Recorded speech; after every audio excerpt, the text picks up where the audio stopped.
तर फायनली ना आम्ही तिरुपती सोडलं होतं आणि कोल्हापूरच्या ट्रेनमध्ये बसलो होतो.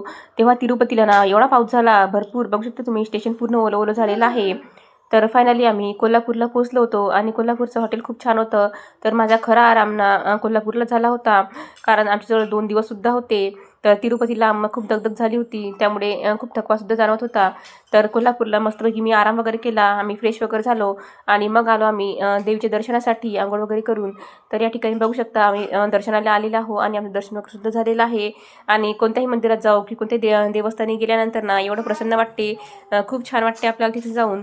तर या ठिकाणी मस्त असं मार्केट लागलेलं होतं बाहेर, मंदिराच्या बाहेर.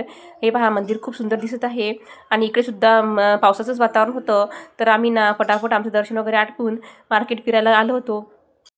मंदिराच्या बाहेरच ना खूप सुंदर अशी दुकानं लागलेली होते आणि या दुकानामध्ये प्रसादापासून तर ओटीपर्यंत आणि सगळंच टुशी वगैरे जी मिळते गळ्यात घालायची, ते सुद्धा खूप छान छान होती. परंतु ना कुठेही देवस्थानी वगैरे गेले ना की इकडची ना खूप म्हणजे महाग असते, त्यामुळे मी इथून काहीच घेतलेलं नाही.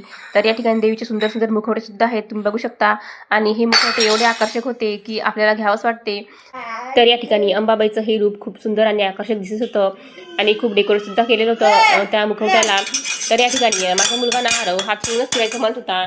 लहान मुलांना कुठे गेले ना की असं मोकळी जागा दिसली की त्यांना फिरायलाच आवडते. तर या ठिकाणी तुम्ही बघू शकता मंदिर एवढं छान दिसत होतं ना आणि खूप प्रसन्न वाटत होतं आम्हाला तिथे जाऊन. मी आज घातलेली साडी तुम्हाला कशी वाटली ते कमेंट करून नक्की सांगा आणि माझ्या पुढच्या व्हिडिओला नक्की भेट द्या. पुढच्या व्हिडिओमध्ये ज्योतिबाच्या मंदिराचं दर्शन आहे.